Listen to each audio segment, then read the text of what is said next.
যারা ভাস্কর্য তৈরি করে, প্রতিমা বানায়, মূর্তি বানায়।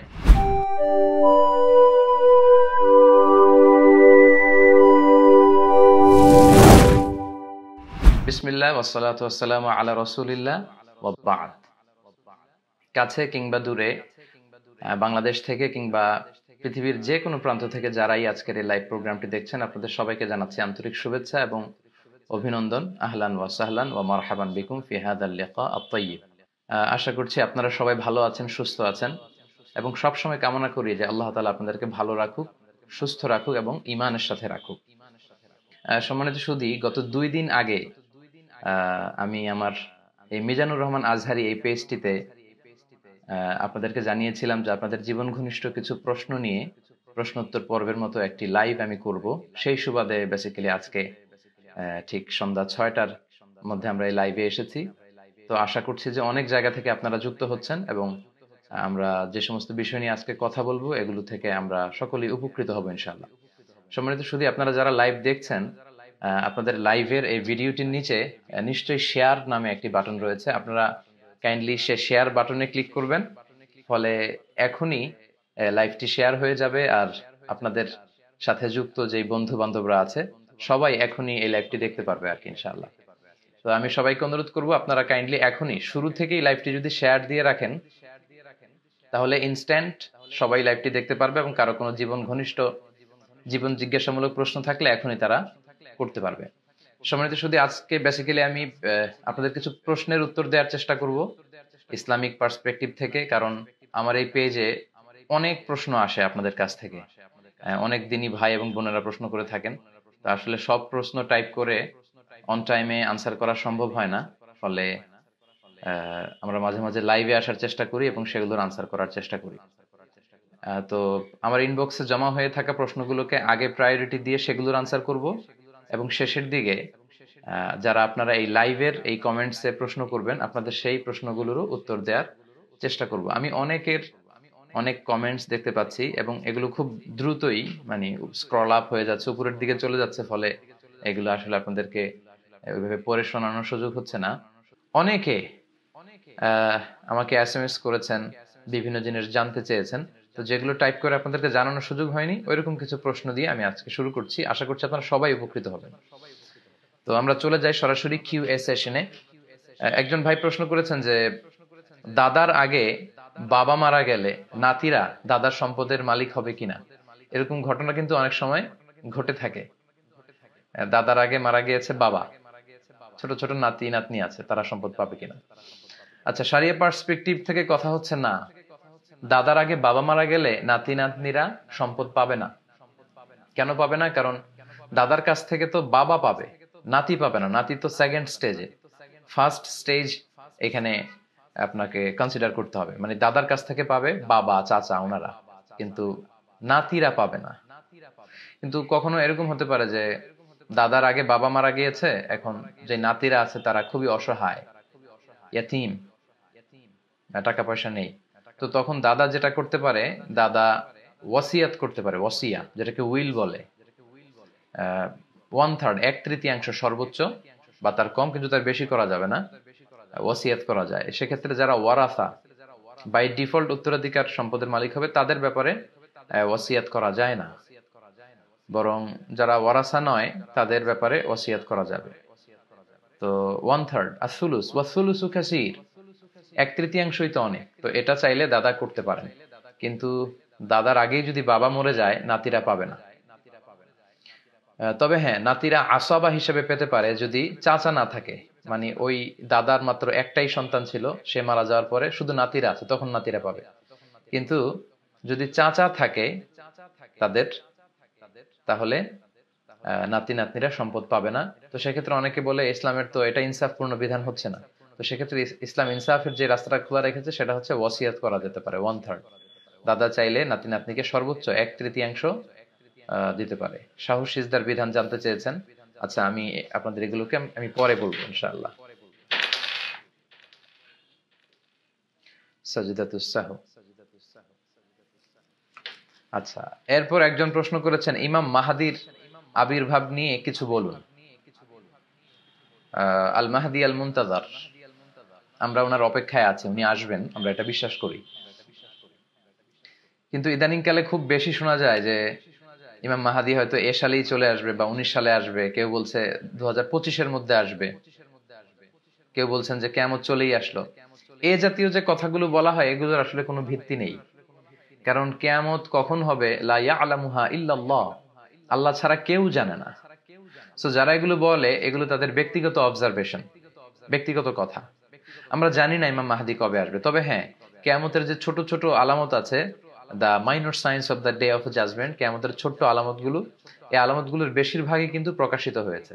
তো এই জন্য অনেকেই ভাবছেন যে ইমাম মাহাদির আগমন হয়তো কাছাকাছি। হ্যাঁ, সেটা সেটা হতে পারে, সেটা হতে পারে, কিন্তু 18 সালেই আসবে, 19 সালেই আসবে, 25 সালেই আসবে, মাযহাব নিয়ে বড় দ্বন্দ্ব, কিছু বলবেন? আচ্ছা, মাযহাব এমনটি বলা আসলে ঠিক না, কারণ এগুলো আল্লাহ ছাড়া কেউ জানে না। সবচেয়ে দুঃখজনক হচ্ছে অনেক ইয়াংদের মধ্যে আমি এই ফ্রাস্ট্রেশনে এর ব্যাপারটা দেখি, বলে যে হুজুর ইমাম মাহাদি তো চলে আসবে, 25 সালের মধ্যে আসতেছে, কিয়ামত তো হয়ে যাবে। তো এই কথাগুলো যারা বলেন, এই কথাগুলো কিন্তু যুবকদেরকে অনেককে কর্মবিমুখ করে ফেলছে। মানে অনেকে বলছে যে আহ মাহাদি তো চলেই আসবে, কিয়ামত তো হয়েই যাবে, তো আমরা আর কি করব, আমার ক্যারিয়ার করে লাভ কি, চাকরি করে লাভ কি, এগুলো করে তো কোনো লাভ নেই। এটা একেবারে ভুল কথা। ইমাম মাহাদি কখন আসবে আসলে দেখা যাবে। ইমাম মাহাদি যখন আসবে আমরা ওনাকে সাপোর্ট করব, আমরা ওনাকে সাপোর্ট করব, আমরা ওনার সৈনিক হব, ওনার সাথে একসাথে কাজ করব।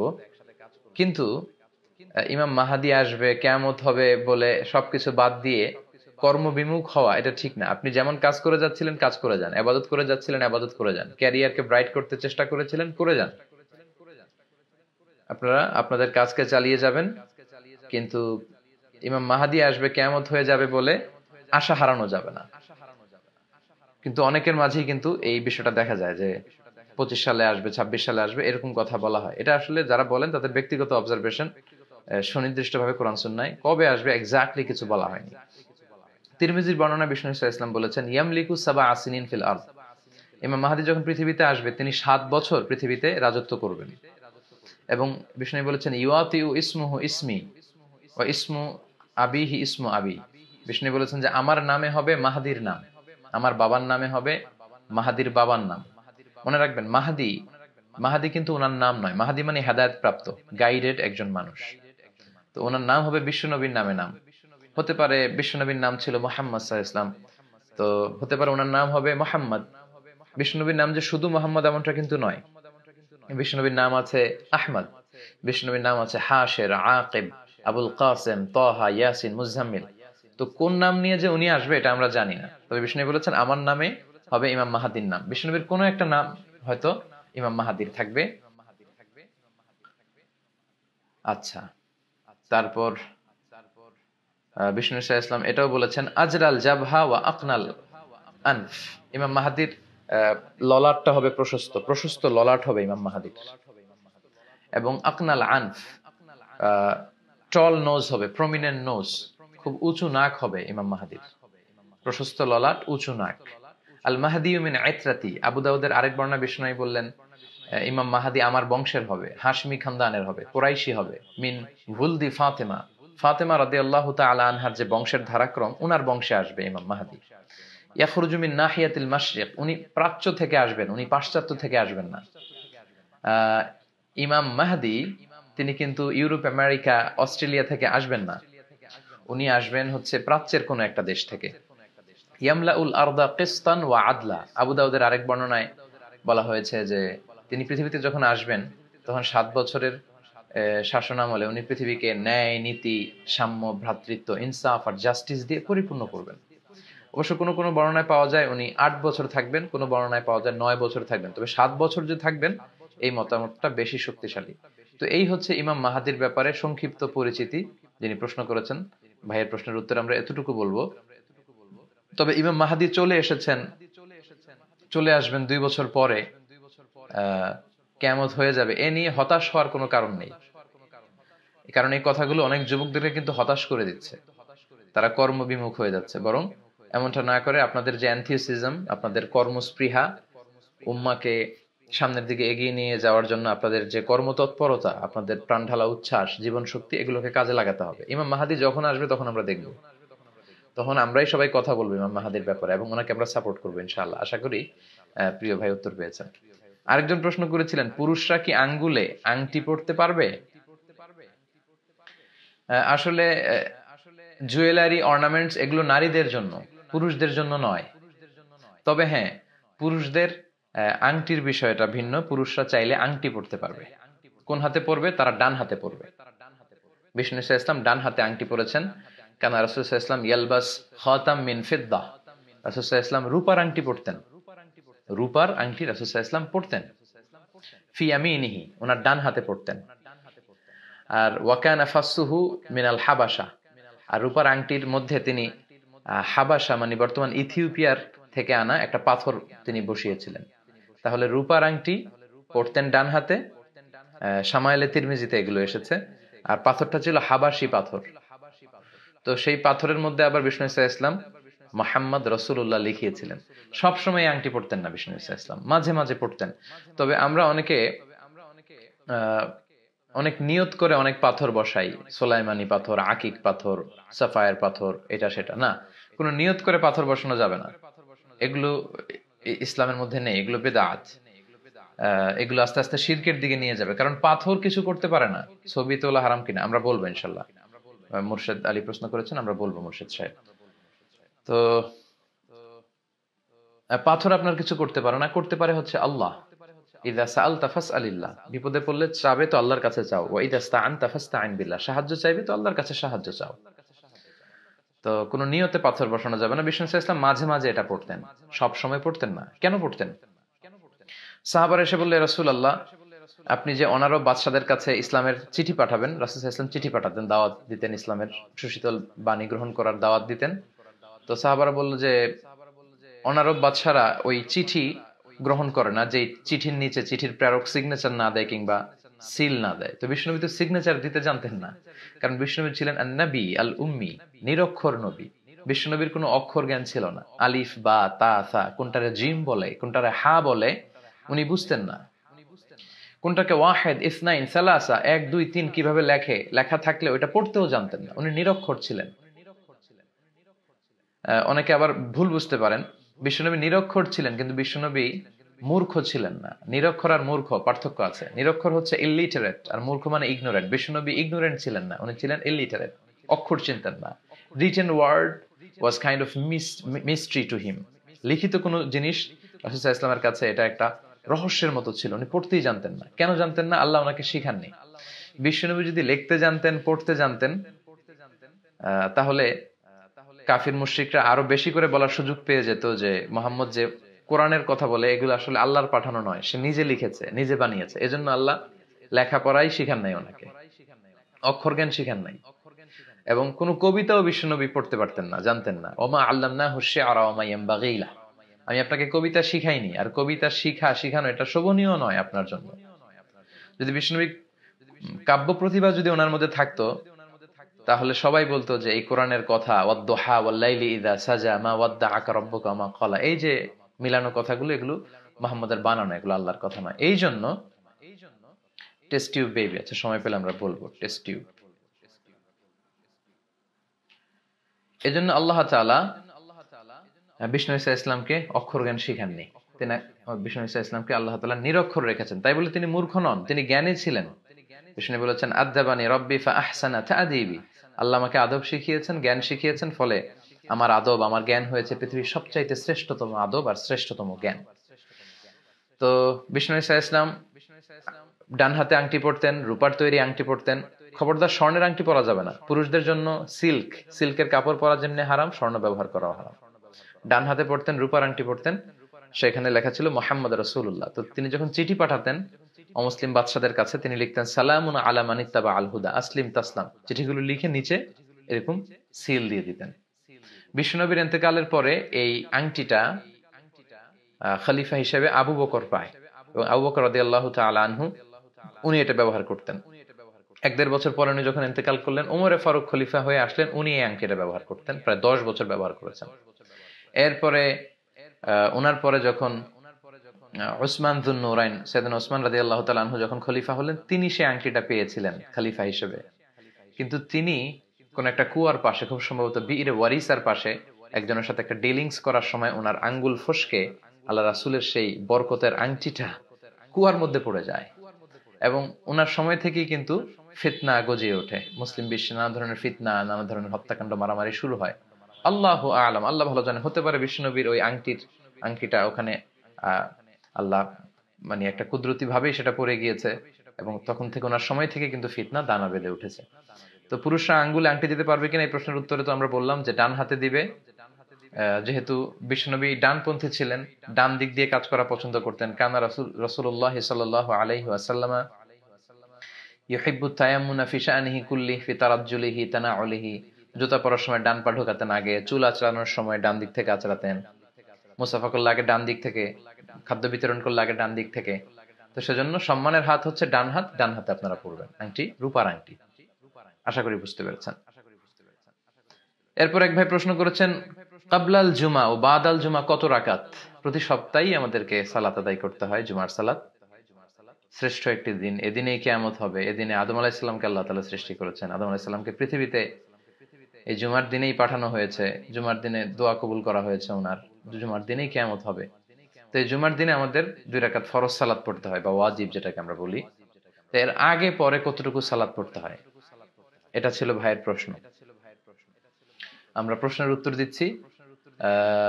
1200 জন ইতিমধ্যে আমাদের সাথে যুক্ত হয়েছেন। আমি আপনাদেরকে বলবো যারা দেখছেন তারা শেয়ার বাটনে ক্লিক করে এখনই অন্যান্যদেরকেও আমাদের লাইভ প্রোগ্রামে যুক্ত করে নিতে পারেন। তো জুমার সালাতের আগে কয় রাকাত, পরে কয় রাকাত? জুমার সালাতের আগে হচ্ছে 2 রাকাত। বিশুদ্ধ মত অনুযায়ী, সুন্নাহসম্মত যে মত সেটা হচ্ছে জুমার সালাতের আগে আপনি 2 রাকাত পড়বেন। মসজিদে ঢুকেই 2 রাকাত পড়তে হয়, এটা পড়বেন। ওটা পরে যদি আরো সময় পান আপনি আরো পড়বেন। অর্থাৎ ইমাম সাহেব খুতবা দেওয়ার আগ পর্যন্ত আপনি 2 করে মা কুদ্দির আলাকা মা কুদ্দির আলাহু, আপনার যতটুকু সুযোগ হয়। তার মানে বোঝা গেল জুমার সালাতের আগে কাবলাল জুমা এটা সুনির্ধারিত নয়, এটা অনির্ধারিত। 2 করে যদ্দুর পড়া যায়। আচ্ছা, আর বাদাল জুমার ক্ষেত্রে সহিহ সুন্নাহ যেটা এসেছে 4 রাকাত।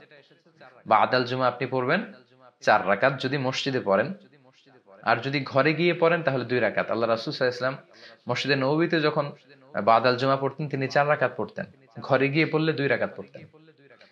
তো আশা করি বুঝতে পেরেছেন যে কাবলাল জুমা অনির্ধারিত, 2 করে যদ্দুর পড়া যায়, আর বাদাল জুমা 4 রাকাত, ঘরে পড়লে 2 রাকাত। এরপর একজন প্রশ্ন করেছেন, অ্যালকোহল মিশ্রিত পারফিউম ব্যবহার করা যাবে কিনা? আমরা জানি আতর পারফিউম দেয়া সুন্নাহ। তো এই আতর বা পারফিউম অ্যালকোহল মিশ্রিত যেটা, এটা দেয়া যাবে কিনা, এক ভাইয়ের প্রশ্ন। তো অ্যালকোহলের ব্যাপারে কথা হচ্ছে যে অ্যালকোহলকে আরবিতে বলে খামর। এই খামরটা ইটসেলফ হারাম কিনা এটা নিয়ে মতানৈক্য আছে। কিন্তু অ্যালকোহল, মদ যেটা বানানো হয় এটা খাওয়া হারাম, এ নিয়ে কোনো মতানৈক্য নাই, এটা একমত সবাই। ইন্নামাল খামরু ওয়াল মাইসিরু ওয়াল আনসাব ওয়াল আজলাম রিজসুম মিন আম। তো এমডি নাজিম উদ্দিন ভাই প্রশ্ন করছে, কল দিচ্ছেন, প্লিজ এখন কল দিবেন না, লাইভের পরে আপনারা কল দিতে পারেন। তো মদ যে খাওয়া হারাম এতে কোনো সন্দেহ নেই, এটা সবাই একমত। কিন্তু মদ যদি গায়ে লাগে, খামর খামর যদি আপনার পাঞ্জাবিতে লাগে, এটা নিয়ে আপনি সালাত আদায় করতে পারবেন কিনা, এটা ইটসেলফ নাজাসাত কিনা, এটা নিয়ে ইখতিলাফ আছে। কেউ কেউ বলেছেন এটা ইটসেলফ নাজাসাত, পাঞ্জাবিতে লাগলে ধুয়ে নামাজ পড়তে হবে। আর কেউ কেউ বলেছেন না, এটা ইটসেলফ নাজাসাত না, এটা জামায় লাগালেও নামাজ পড়া যাবে। যারা জামায় লাগালেও নামাজ পড়া যাবে এটা নাজাসাত না, তাদের মতে অ্যালকোহল মিশ্রিত পারফিউম ব্যবহার করলে সমস্যা নেই। এবং আমরা যতদূর জেনেছি যে অ্যালকোহল মিশ্রিত পারফিউম, এই অ্যালকোহলটা খাওয়ার অ্যালকোহল না, অর্থাৎ ভাত পচিয়ে, তারি পচিয়ে, ডাল পচিয়ে, আঙ্গুরের রস পচিয়ে যে অ্যালকোহল বানানো হয় ওইটা ওই অ্যালকোহল না। এই অ্যালকোহলটা কাইন্ড অফ স্পিরিট, এটা হচ্ছে প্রিজারভেটিভ অ্যালকোহল, কেমিক্যাল টাইপের। এটা আতরটা বা সেন্টটাকে প্রিজার্ভ করার জন্য এটা পারফিউমের সাথে মিশ্রিত করা হয়। আর এটা যখন আপনি স্প্রে করবেন, স্প্রে করার সাথে সাথে আপনার গায়ের মধ্যে যে লাগবে আতরটা আর ওই স্পিরিটটা, অ্যালকোহলটা বাতাসের সাথে মিশে যায়। তো এজন্য অনেক স্কলাররা বলেছেন যে এটা গায়ে দেয়া যাবে এবং গায়ে দিয়ে সালাত পড়লে সালাতের কোনো সমস্যা নেই, সালাত হয়ে যাবে ইনশাল্লাহ। তবে তাকওয়ার বহিঃপ্রকাশ হচ্ছে, অতিরিক্ত তাকওয়ার বহিঃপ্রকাশ হচ্ছে যে আপনি অ্যালকোহল ছাড়া যে পারফিউম এবং আতরগুলো আছে সেগুলো ব্যবহার করেন।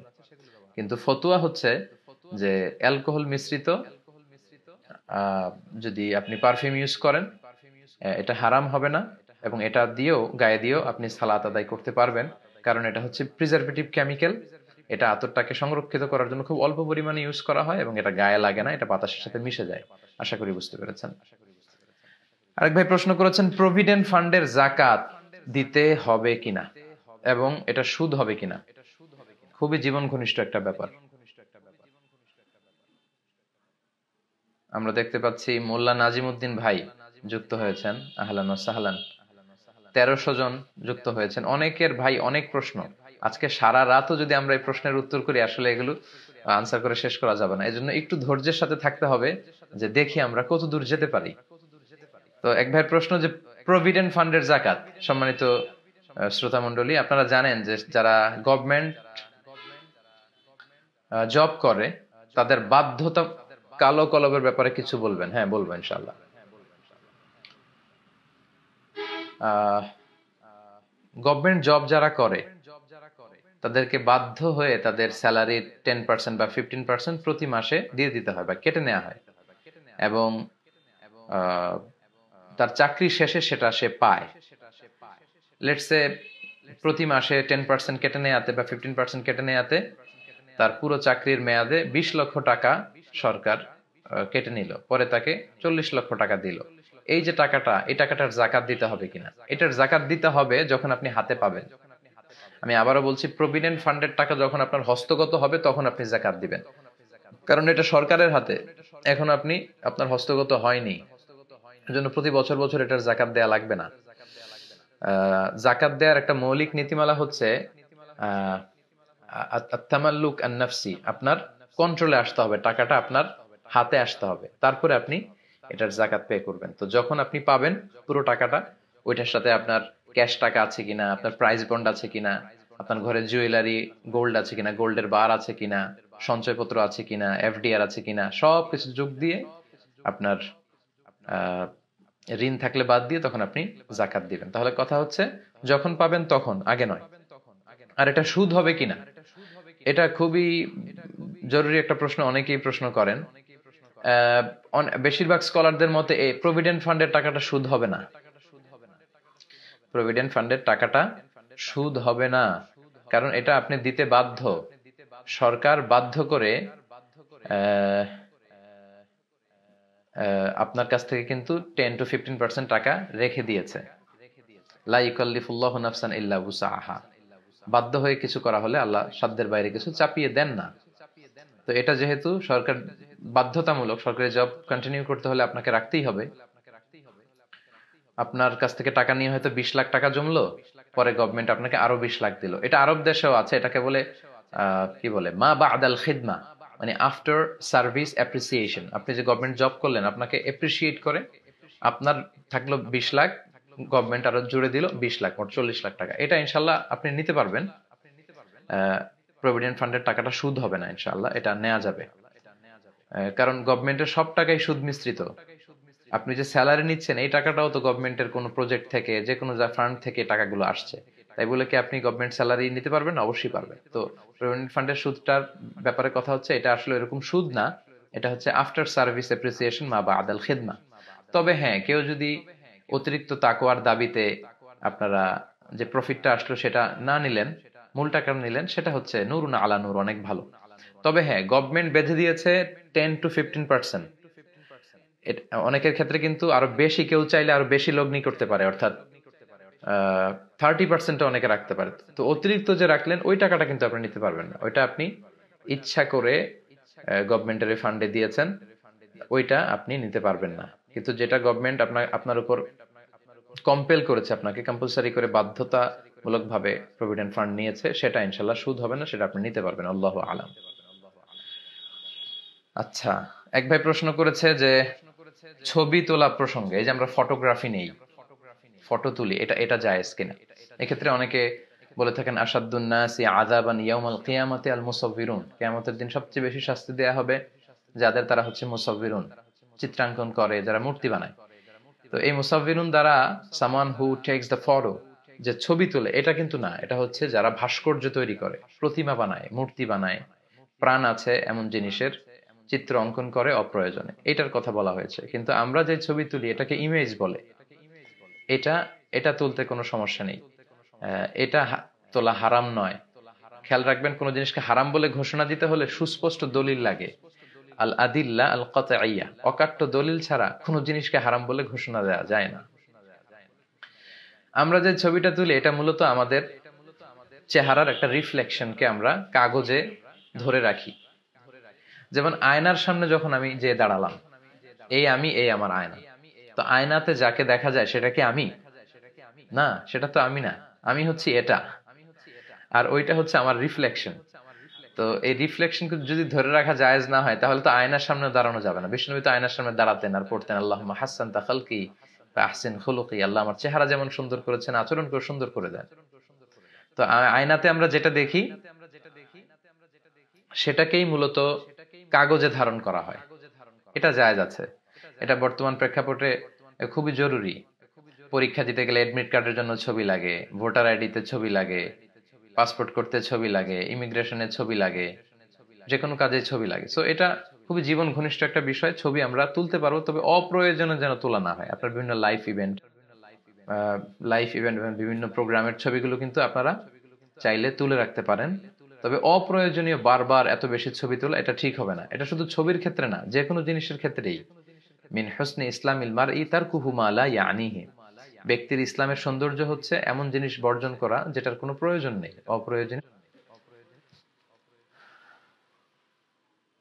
আচ্ছা, এক ভাই প্রশ্ন করেছেন নাশিদ, নাশিদের মধ্যে মিউজিক দিয়ে নাশিদ গায়। আচ্ছা, অর্থাৎ যিনি নাশিদ গান মিউজিক দিয়ে তিনি গান, এটা এটা করা যাবে কিনা, মিউজিক ইউজ করা? মিউজিকের ব্যাপারে ইখতিলাফ আছে, তবে উত্তম হচ্ছে সব ধরনের মিউজিককে বর্জন করা। ফখরুদ্দিন আহমদ ভাই সালাম দিয়েছেন, ওয়ালাইকুম আসসালাম, আকরামাকাল্লাহ হাইয়াকাল্লাহ ইয়া আখি। তো মিউজিকের ব্যাপারে আল্লাহ রাসূল সাল্লাল্লাহু আলাইহি ওয়াসাল্লাম বলেছেন, বুইসতু লিউকাসসির আল মাযামির, বাদ্যযন্ত্র ভাঙার জন্য আমি পৃথিবীতে প্রেরিত হয়েছি। আবার ইবনে মাসউদের কওল হচ্ছে, আল গিনা ইউমবিতুন নিফাক, এই সমস্ত গান বাজনা এগুলো অন্তরে নেফাকি তৈরি করে, স্রষ্টার স্মরণ থেকে আপনাকে গাফেল করে দেয়। তো এই জন্য স্কলাররা বলেছেন যে যেই মিউজিক গুলো খুব হাই বিটের, হ্যাঁ, অনেক গানের মধ্যে দেখবেন যে ডেকসেট বাজে, এমন হাই বিটের মিউজিক দিয়ে মনে হয় যে ঘর কাঁপছে, ছেলে পেলেদেরকে ক্রেজি বানিয়ে ফেলে, ডান্স দিতে মন চায় তাদের, উগ্র বানিয়ে ফেলে, এগুলো আসলে আল্লাহর স্মরণ থেকে মানুষকে গাফেল করে ফেলে, এগুলো কোনোভাবেই জায়েজ হতে পারে না। তবে স্কলাররা যেটার ক্ষেত্রে ফ্লেক্সিবিলিটি দিয়েছেন সেটা হচ্ছে মাইল্ড মিউজিক, যেখানে কণ্ঠের বিষয়টাই প্রাধান্য পাবে, আর কণ্ঠের পেছনে হালকা কিবোর্ডের টিউন থাকতে পারে, হালকা সামান্য রিদম থাকতে পারে। মাইল্ড মিউজিকের ব্যাপারে অনেক স্কলাররা এটাকে পারমিসিবল বলেছেন, যে এই জাতীয় মিউজিক শুনলে হয়তো তার মনের মধ্যে উগ্রতা, ক্রেজি ভাব এটা তৈরি হবে না। স্রষ্টার স্মরণ থেকে যদি তাকে গাফেল না করে, তাকে যদি ফিজিক্যালি ক্রেজি না বানায়, মেন্টালি ক্রেজি না বানায়, এবং সেই গান বাজনার মধ্যে যদি অশ্লীল কিছু না থাকে, তাহলে হালকা মিউজিক অনেকে অ্যালাউ করেছেন। তবে to be in the safer side, safe জোনে যদি কেউ থাকতে চান, তাকে নাশিদ বর্জন করতে হবে। আমি পার্সোনালি খালি গলায় নাশিদ গাওয়া ইসলামিক গানকে প্রমোট করতে পছন্দ করি। এতে তার গলাটা কেমন, সুর তাল লয় কেমন, এটা বোঝা যায়। মিউজিক সবকিছুকে উল্টাপাল্টা করে ফেলে, তো কণ্ঠটাকে আর কি তখন বোঝা যায় না। এই জন্য সেফ জোন হচ্ছে সব মিউজিক বর্জন করে খালি গলায় গান করা, নাশিদ করা। তবে ইখতিলাফপূর্ণ যেটা, সেটা হচ্ছে হাই বিটের মিউজিককে নিষেধ করা হয়েছে, আর হালকা মিউজিক যদি হয় সেটা অনেক স্কলাররা পারমিসিবল বলেছেন, আল্লাহু আলাম। আচ্ছা, স্ত্রীর সন্তুষ্টির জন্য চুলে কলব দেয়া যাবে কিনা, একজন প্রশ্ন করেছেন। আচ্ছা, জি, আমরা বলছি। 1300 ভাই যোগ দিয়েছেন আমাদের লাইভে। জি, আপনারা শেয়ার করবেন, নিচে যে শেয়ার অপশন আছে, শেয়ার করে সবাইকে কথাগুলো দেখবার জানবার সুযোগ করে দিন। কলব দিতে, কালো কালারের কলব দিতে আল্লাহ রাসূল নিষেধ করেছেন। আল্লাহ রাসূল সাল্লাল্লাহু আলাইহি ওয়াসাল্লাম বলেছেন, গায়্যিরু আশ-শাইব, মানে সাদা দাড়ি চুল এগুলোকে চেঞ্জ করো। ওয়ালা তাশবাহুল ইয়াহুদ ওয়ালান নাসারা ওয়ালাল মাজুস, ইহুদি, নাসারা, মাজুসি, অগ্নি উপাসকদের অনুসরণ করো না। ফাইন্নাহুম লা ইউসবিগুন, কারণ তারা দাড়িকে রঙিন করে না। অর্থাৎ ইহুদি, নাসারা এবং অগ্নি উপাসক যারা, তাদের চুল দাড়ি যখন শুভ্র হয়, সাদা হয়ে যায়, তখন এগুলোকে রঙিন করে না, সাদা রাখতে পছন্দ করে। বিষ্ণু বললেন, তোমরা আমার উম্মত হিসেবে সাদা রাখবে না, তাদের বিপরীত করতে হবে, ফলে তোমরা এটাকে খেজাব লাগাও, তাদের বিপরীত করো। তো সেক্ষেত্রে জান্নিবি সাওয়াদ, ব্ল্যাক কালার ইউজ করো না, বি ফা from the black colour, black colour থেকে তোমরা বেঁচে থাকবে। এবং আবু বকর রাদিয়াল্লাহু তাআলা আনহুর বাবাকে যখন আল্লাহ রাসূল সাল্লাল্লাহু আলাইহি ওয়াসাল্লাম দেখলেন একেবারে প্রচন্ড বয়োবৃদ্ধ, দাড়ি চুল সাদা হয়ে গিয়েছে, আল্লাহ রাসূল সাল্লাল্লাহু আলাইহি ওয়াসাল্লাম বললেন, এই সাদা দাড়িগুলোকে রঙিন করে দাও না, খেজাব লাগাও না, মেহেদি লাগিয়ে দাও, কিন্তু কালো রং দিও না। তো বোঝা গেল কালো রং দেয়া যাবে না। কেন দেয়া যাবে না? কারণ it's a deceiving, kind of deceiving, এটা ধোকা দেয়া হয়। যার বয়স 50, তার তো দাড়ি চুল কিছু পাকবেই। তো 50-55 বছরের কেউ যদি দাড়ি চুলে কালো রং লাগায়, তো তাহলে বয়স লুকানো হবে, তাই না? তাকে 35-এর মতো মনে হবে। তো এই যে আপনি বয়স লুকালেন, এটা ধোকা দেয়া হলো। আর লা খেদা আফিল ইসলাম, ইসলামে এই খেদা নাই, ধোকাবাজি নাই। তো এই জন্য কালো কালার ব্যবহার করতে বেসিক্যালি বিষ্ণু নিষেধ করেছেন। তবে হ্যাঁ, কিছু কিছু প্রেক্ষাপটে করা যেতে পারে। স্কলাররা বলেছেন, যে ভাই প্রশ্ন করেছেন যে স্ত্রীর সন্তুষ্টির জন্য চুলে কলপ দেওয়া যায় কিনা, হ্যাঁ, স্কলাররা বলেছে যে আপনার স্ত্রীর বয়স যদি আপনার চেয়ে অনেক কম হয়, তার বয়স হচ্ছে 25, আপনার বয়স 40, আপনার পাকতে শুরু করেছে, আর আপনার স্ত্রী বয়সে অনেক কম, সে খুব চাচ্ছে যে আমার হাজবেন্ড যেন এখনো দেখতে ইয়াং দেখা যায়, তো তখন আপনি চাইলে স্ত্রীকে বুঝান যে আল্লাহ রাসূল নিষেধ করেছেন, কিন্তু স্ত্রী বুঝতে না চাইলে আপনি দিতে পারবেন, যা যাচ্ছে। এটা হচ্ছে নাম্বার 1। সেকেন্ড হচ্ছে, কেউ যদি অসুস্থ হয়, চুল পাকার কথা বয়স যখন 40 হবে তখন, কিন্তু আমি এমনও ছেলে দেখেছি 10 বছর বয়স মাথার চুল পেকে গিয়েছে। তো এটা কি তার বয়সের চুল পাকা? না, এটা হচ্ছে তার রোগের কারণে, হরমোনের কমতি ঘটেছে, ফ্লাকচুয়েশন হয়েছে হরমোন। এই হরমোনের কারণে চুল কালো থাকে, সাদা হয়। তো এই হরমোন জনিত সমস্যার কারণে ছোট বাচ্চাদের বা অল্প বয়স্ক লোকদের যদি চুল সাদা হয়ে যায়, তারাই ব্ল্যাক কালার ইউজ করতে পারবে, কারণ তারা বয়স লুকাচ্ছে না, তার যেই বয়স সেটাই দেখাচ্ছে সে। দুটো গেল। 3 নাম্বার হচ্ছে, স্কলাররা বলেছে কাফিরদের বিরুদ্ধে, মুশরিকদের বিরুদ্ধে যখন মুসলমানরা যুদ্ধে নামবে, তখন মুসলমানদের বয়স্ক সৈনিকরা তাদের সাদা দাড়িতে ব্ল্যাক কালার ইউজ করতে পারবে। ফলে কাফেররা দেখে মনে করবে যে এগুলো মনে হয় তরতাজা তরুণ, সব তাজা তাজা তরুণ সৈনিকেরা আমাদের বিরুদ্ধে লড়তে এসেছে, ওরা ভড়কে যাবে, ভয় পেয়ে যাবে। তো এই 3টা প্রেক্ষাপটে স্কলাররা জায়েজ বলার চেষ্টা করেছেন। তো স্ত্রী সন্তুষ্টির জন্য আমি যেভাবে প্রশ্ন করেছেন, এটা জায়েজ হতে পারে ইনশাআল্লাহ। এরপর প্রশ্ন করেছেন মরণোত্তর চক্ষুদান, মানে হচ্ছে মরার পরে মনে হয় চোখটা কিছুদিন ভালো থাকে আর কি। তো এর মধ্যে চোখটা ডোনেট করে গেলে যাদের চোখ নেই তারা চোখ ফিরে পাবে, এটা জায়েজ কিনা? হ্যাঁ, এই ব্যাপারে স্কলারদের মতামত হচ্ছে এটা জায়েজ। মরণোত্তর চক্ষুদান জায়েজ। শুধু মরণোত্তর না, জীবিত অবস্থায় আপনি অঙ্গ দান করতে পারবেন। স্কলাররা এটার ব্যাপারে, এটা এগুলোকে বলে কদায়া ফিকহিয়া মুআসারা, কন্টেম্পোরারি ফিকহি ইস্যু। আল্লাহ রাসূলের সময় এগুলো ছিল না, সাহাবাদের সময় ছিল না, সমসাময়িক সময়ে এই বিষয়গুলো নিয়ে বেশ কথা উঠছে। তো এটাকে বলে অর্গান ইমপ্লান্টেশন বলে খুব সম্ভব, বা অর্গান ডোনেশন, কেটে নিয়ে আরেকজনকে দেয়। তবে সেক্ষেত্রে কিছু শর্তারোপ করে দিয়েছে শারিয়া এক্সপার্ট যারা, শারিয়া স্কলাররা। কি কি শর্ত? 1 নম্বর শর্ত হচ্ছে, যিনি দান করবেন তার ক্ষতি হতে পারবে না। আমার 2 চোখ, আমি 1 চোখ দিয়ে দিলে তো আমি ক্ষতিগ্রস্ত হব, বা আমার 2টি চোখে যদি আমি আরেকজনকে জীবিত অবস্থায় দান করি, আমি ক্ষতিগ্রস্ত হব। আর আল্লাহ বলেছেন ওয়ালা তুলকু বিআইদিকুম ইলা তাহলুকা, তোমরা জেনে বুঝে ইচ্ছায় নিজেকে ধ্বংসের দিকে ঠেলে দিও না, এটা করা যাবে না। দ্বিতীয় শর্ত হচ্ছে, এটা বিক্রি করা যাবে না। লেটস সে আমার কিডনি 2টা, একটা কিডনি দিয়ে আমি সার্ভাইভ করতে পারবো, বাঁচতে পারবো। তো কারো যদি কিডনি ড্যামেজ করে, আপনারা জানেন যে যাদের কিডনি ড্যামেজ হয় তাদের যে কত কষ্ট করে বেঁচে থাকতে হয়, ডায়ালিসিস করতে হয়, দেহের রক্ত একদিক দিয়ে বের হয়, আরেক দিক দিয়ে ঢুকে।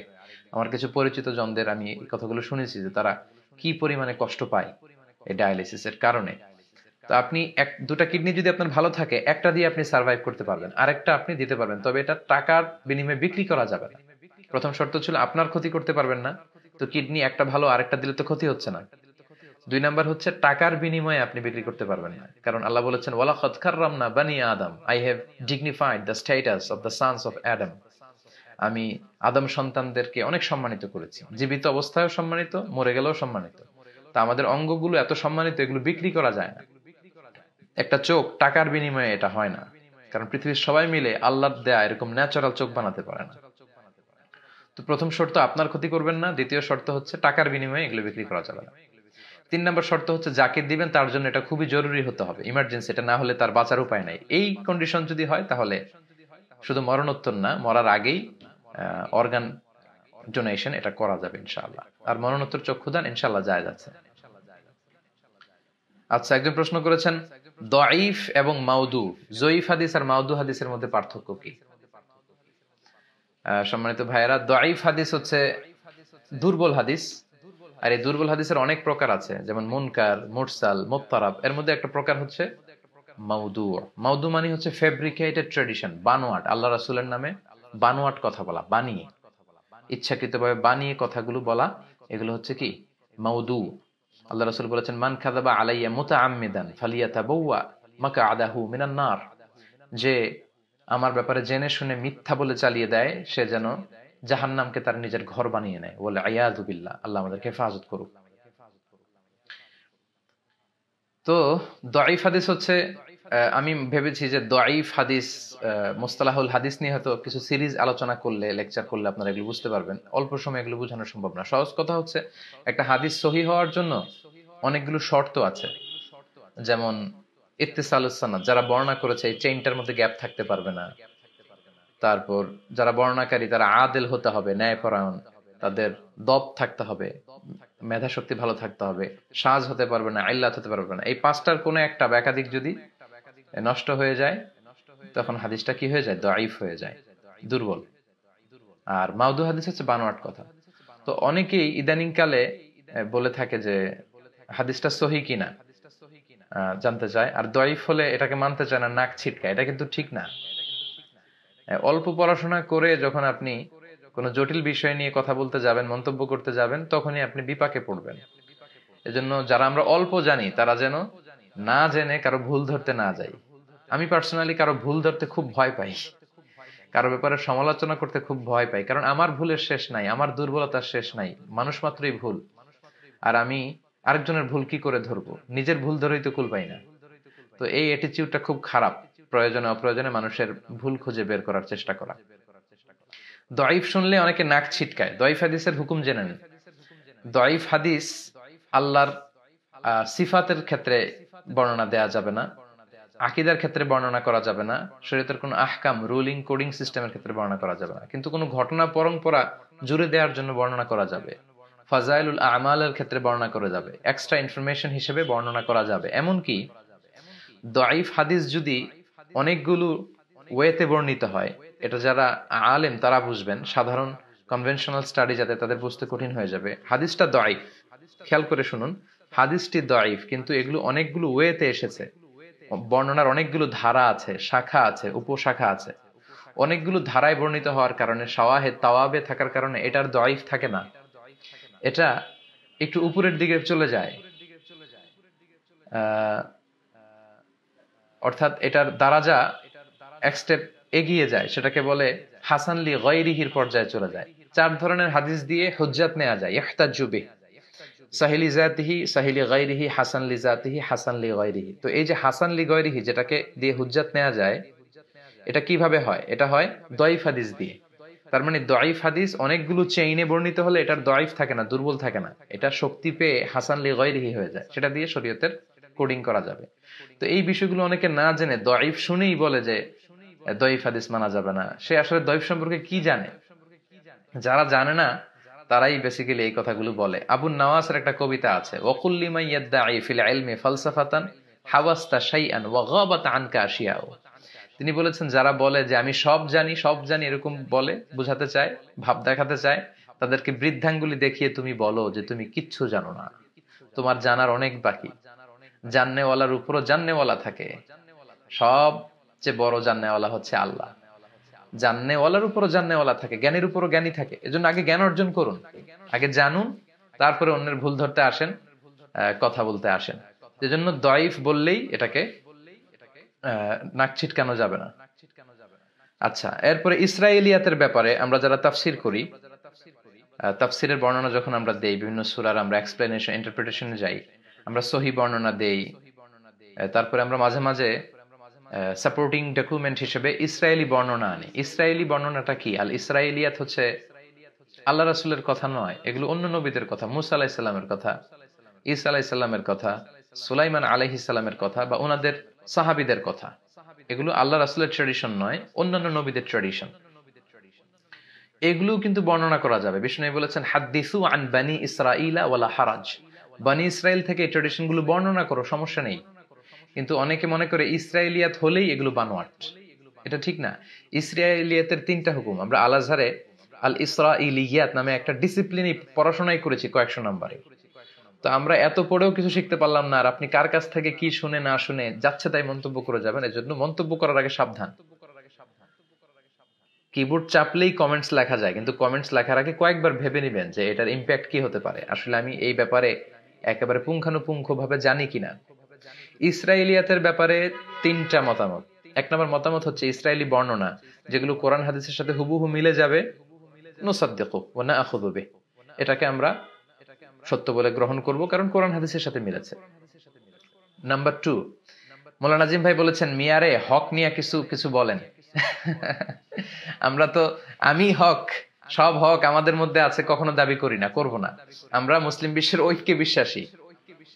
আমি ছাড়া অন্যদের মধ্যে হক থাকতে পারে, আমরা ইন্টারচেঞ্জ করব, জ্ঞানের কথাগুলো আদান প্রদান করব মিউচুয়াল রেসপেক্ট রেখে। আমি যে দল যে আইডিওলজি বিলং করি না কেন, আমি আমার অন্য দলের অন্য মতের ভাইদের প্রতি পূর্ণাঙ্গ শ্রদ্ধা রাখি, এবং এটাই হচ্ছে ঐক্যের নিয়ম। কিন্তু যারা ছোটখাটো বিষয় নিয়ে সমাজের মধ্যে ফাটল তৈরি করে, এক সমাজে আলাদা আলাদা মসজিদ বানায়, ছোট্টখাট্ট বিষয় নিয়ে ভাই ভাই বিভেদ, সামাজিক সম্প্রীতি নষ্ট করে সহি সুন্নার নাম দিয়ে। আমরা অবশ্যই সহি সুন্নাকে প্রমোট করি সব সময়। ইসলাম তো মানতে হবে বিশ্বনবীর সুন্নাহ অনুযায়ী, কিন্তু সেখানে মানুষের মধ্যে ফাটল ধরিয়ে না, এক্সট্রিম অ্যাপ্রোচে যেয়ে না। আল্লাহ আমাদেরকে বোঝার তৌফিক দান করুন। তো বলছিলাম ইসরায়েলিয়াতের 3 পদ্ধতি। এক হচ্ছে কোরআন হাদিসের সাথে মিলে গেলে গ্রহণ করব, কোরআন হাদিসের মুখালেফ হলে বর্জন করব। নাম্বার 3, ইসরায়েলিয়াতের কোনো বর্ণনা এটা কোরআন হাদিস সাপোর্ট, মানে কোরআন হাদিসের অনুকূলেও না, কোরআন হাদিস এ ব্যাপারে কিছু বলেও নাই, আবার এটা যে মিথ্যা এই ব্যাপারেও কোরআন হাদিসে কোনো কথা নেই। তার মানে এটা সত্য কি মিথ্যা এ ব্যাপারে কোরআন সুন্নাহ কিছু পাওয়া যায় না। এগুলো কি করবেন? এগুলো বর্ণনা করবেন, ঘটনা পরম্পরা মিলানোর জন্য এগুলোকে এক্সট্রা ডকুমেন্ট হিসেবে নেবেন এবং বলে দিবেন যে এটা ইসরায়েলি বর্ণনা। আমরা তো সেটাই করি। বিষ্ণু বলেছেন হাদ্দিসু আন বানি ইসরাইল, বনি ইসরাইল থেকে বর্ণনা করো, অর্ডার। আপনি ঘটনা মিলাতে হলে সুলাইমান আলাইহিস সালামের অল্প কিছু কথা আপনি কোরআনে পাবেন, ইয়াহইয়া আলাইহিস সালামের 2-4টা আয়াত পাবেন কোরআনে, কিন্তু তার পুরো জীবনীকে আপনি মিলাতে হলে কিভাবে মিলাবেন? তখন আপনি সহিহ সুন্নাহর পর আপনি ইসরায়েলি যে বর্ণনাগুলো কোরআন হাদিস বিরোধী নয় সেগুলো আপনি নিতে পারেন। আল্লাহ রাসূলের অর্ডার, এগুলো বর্ণনা করা যাবে। তো এই বিষয়ে আপনি প্রপার নলেজ না নিয়ে যদি কিছু বলতে যান তখনই আপনি গোলমাল পাকিয়ে ফেলবেন। আল্লাহ আমাদেরকে বোঝার তৌফিক দান করুন। সম্মানিত সুধী, অনেক ভাইরা যুক্ত হয়েছেন, আমি আবারও বলবো শেয়ার দিয়ে অন্যদেরকে দেখবার সুযোগ করে দিন। এবার আমি আপনারা অনেকে প্রশ্ন করেছেন লাইভ চলাকালীন সময়ে, হুজুর আপনি ডান হাতে ঘড়ি পরেন কেন? এবার আমি আপনাদের প্রশ্নের উত্তর করব। ডান হাতে ঘড়ি পরি কারণ আমি ডানপন্থী। সব নবীরা ছিল ডানপন্থী। ওমা তিলকা বিয়ামিনিকা ইয়া মূসা, হে মূসা তোমার ডান হাতে কি? মানে মূসা তোমার ডান হাতে কি, মানে বাঁ হাতে কি বলেননি। তার মানে মূসা আলাইহিস সালামের লাঠি ছিল ডান হাতে। একটু আগে তো বলছিলাম আল্লাহ রাসূল ডান হাত দিয়ে ভালো সব কাজ করতে পছন্দ করতেন। তো এজন্য সম্মানের হাত হচ্ছে ডান হাত, এজন্য আমি ডান হাতে ঘড়ি পরি, ডান হাতে রিং পরার চেষ্টা করি। আচ্ছা, লাইভ চলাকালীন এক ভাই প্রশ্ন করেছিলেন সাজদাতুস সাহু কিভাবে দিতে হয়। কোন ভাই প্রশ্ন করেছিলেন আমি নামটি খেয়াল রাখতে পারিনি, তো আমি টুকে রেখেছি যে সাজদাতুস সাহু দেওয়ার পদ্ধতি কি। সম্মানিত ভাইয়েরা, সাজদাতুস সাহু দেওয়ার 3টা পদ্ধতি আছে, এবং মজার বিষয় হচ্ছে 3টাই সহিহ হাদিসে আছে। সাজদায়ে সাহু কখন দিতে হয়? যখন আমরা কোনো ওয়াজিব তরক করে ফেলি অথবা নামাজে অতিরিক্ত কিছু করি, তখন আমাদেরকে সেজদায়ে সাহু দিতে হয়। পদ্ধতি 3টা। প্রথম পদ্ধতি বাংলাদেশে আপনারা যেভাবে শিখেছেন, যেভাবে আদায় করেন ঠিক সেভাবে, অর্থাৎ শেষ বৈঠকে আত্তাহিয়াতু পরে ডান দিকে এক সালাম, আসসালামু আলাইকুম ওয়া রাহমাতুল্লাহ, তারপর 2টি সেজদা, আল্লাহু আকবার বলে সেজদা দিয়ে বসে, তারপরে আপনি সেজদা দিয়ে বসে আপনি আবার তাহিয়াত, দুরুদ এবং দোয়া মাসুরা পরে সালাম ফিরিয়ে নামাজ শেষ করবেন। এটা বাংলাদেশে এস্টাবলিশড, সবাই প্র্যাকটিস করে, এটা সহিহ হাদিসে আছে, কোনো সমস্যা নেই, করতে পারেন। আচ্ছা, আরো কিছু পদ্ধতি আছে, যেমন আরেকটা পদ্ধতি আছে, সেটা হচ্ছে আপনি পুরো নামাজটাই শেষ করে ফেলবেন, এমনকি সালামও ফিরিয়ে ফেলবেন, আসসালামু আলাইকুম রহমতুল্লাহ, আসসালামু আলাইকুম রহমতুল্লাহ, সালাম ফিরিয়ে তারপর আপনি এক্সট্রা 2টা সেজদা দিবেন। এটাও সেজদায়ে সাহু হয়ে গেল, এটাও সহিহ হাদিসে আছে। ইল্লাল্লাহ জিকির, আচ্ছা ইল্লাল্লাহ জিকির করা যাবে কিনা? তারপর তাহাজ্জুদ বিতরের সালাত, আল বিতর। সেজদায়ে সাহুর 3 নাম্বার পদ্ধতি হচ্ছে পুরো সালাত শেষ করবেন, শেষ বৈঠকে বসে তাহিয়াত পড়বেন, দুরুদ পড়বেন, দুরুদ পড়ার পরে দোয়ায়ে মাসুরাও পড়বেন, কিন্তু সালাম ফিরাবেন না। সালাম ফিরানোর আগে আপনি 2টা সেজদা দিবেন, 2টা সেজদা দিয়ে তারপরে আপনি সালাম ফিরাবেন। তো তাহলে আপনার সেজদায়ে সাহু আদায় হয়ে যাবে। এই 3টাই সহিহ হাদিসে আছে। মাযহাব নিয়ে প্রশ্ন করেছেন। মাযহাব শব্দের অর্থ মত, অপিনিয়ন, মানা যাবে কিনা। আসলে আমাদেরকে মানতে হবে কোরআন সুন্নাহ, তবে কোরআন সুন্নাহ মানতে যে অনেক সময় মতামতের দিকে যেতে হয়। আল্লাহ রাসূল কি মত দিয়েছে, সাহাবারা কি মত দিয়েছে, তাবেঈরা, এটা মানতেই হয়, এছাড়া হয় না। কোরআন এবং সুন্নাহ হচ্ছে খাঁটি সোনা। খেয়াল রাখবেন, খাঁটি সোনা দিয়ে গহনা বানানো যায় না। 24 ক্যারেটের গোল্ড দিয়ে কি গহনা বানানো যায়? যায় না। কিন্তু ওটা দিয়ে গোল্ড বানাতে গেলে ডিজাইন করা যায় না, ওটা ভেঙে যায়। ওটার সাথে খাদ মিশাতে হয়, এই খাদ হচ্ছে মাযহাব। এই মাযহাব যখন কোরআন হাদিসের সাথে যুক্ত করে দিবেন, এটাকে মানতে খুবই সহজ হবে, স্মুথ হবে। কারণ অনেক বিষয় আমরা এত পড়াশোনা করেছি, এরপর অনেক বিষয় আমাদেরকে দেখতে হয় ইমাম শাফির কল কি, ইবনে তাইমিয়ার কল কি, ওনারা কি বলেছেন, তখন ক্লিয়ার হয় যে ও বিষয়টা এরকম। তো এই জন্য মতামত তখন নিতে হয় যখন আমরা কোরআন হাদিসকে ডিপলি বুঝতে চাই। তো মাযহাব কোরআন সুন্নাহর সাথে কন্ট্রাডিক্ট করে না, আমাদেরকে মূলত মানতে হবে কোরআন সুন্নাহই। আল্লাহ জিজ্ঞেসও করবেন যে কোরআন সুন্নাহ মেনেছো কিনা, মাযহাবের ব্যাপারে জিজ্ঞেস করবে না। কিন্তু এটা খাদ, খাদ না মিশালে সোনা দিয়ে অলংকার বানানো যায় না। টেস্ট টিউব বেবির কথা বলেছেন, এটাকে বলে ইন ভিট্রো ফার্টিলাইজেশন। সেক্ষেত্রে আপনি স্বামী স্ত্রীর স্পার্ম দিয়ে যদি নেওয়া হয় তাহলে জায়েজ হবে। যদি নরমাল পদ্ধতিতে বেবি নিতে পারছে না, স্বামী স্ত্রীর স্পার্ম নিয়ে যদি করা হয় সেটা জায়েজ হবে ইনশাআল্লাহ, স্কলাররা মতামত দিয়েছেন। ইল্লাল্লাহ জিকির, আসলে জিকিরটা খণ্ডিত করা ঠিক হবে না। লা ইলাহা ইল্লাল্লাহ, যদি অনেকে বলে ইল্লাল্লাহ দ্বারা লা ইলাহা ইল্লাল্লাহ বোঝানো হয়, তারপর আল্লাহ রাসূল যেহেতু এই জিকির করেনি, আমরা করব না। ভিতর, ভিতর 3 রাকাত, 5 রাকাত, 7 রাকাত পড়া যায়, তাহাজ্জুদের পরে পড়বেন। রাতের শেষ সালাতটাকে ভিতর বানাবেন। এই যে আলু আখিরা সালাতিকুম ফিল লাইলি ভিতরা। সম্মানিত শুধু আরো দীর্ঘক্ষণ থাকতে পারলে আরো ভালো লাগতো, কিন্তু যেহেতু এশার সালাতের সময় হয়েছে এবং আমাদের এখানে এশার সালাতের আজান দিচ্ছে, তো আজকে আর আমরা লম্বা করতে চাই না। আপনারা অনেকেই লিখেছেন যে আমি আপনাকে ভালোবাসি, আপনার আলোচনা পছন্দ করি। যারা আমাকে ভালোবাসেন, আমাদেরকে ভালোবাসেন, আমরাও আপনাদেরকে ভালোবাসি। আমরাও আপনাদের জন্য দোয়া করি, সার্বক্ষণিক আপনাদের কল্যাণ কামনা করি। তবে ব্যস্ততার কারণে সবসময় আপনাদেরকে রেসপন্স করা, উত্তর দেওয়া সম্ভব হয় না।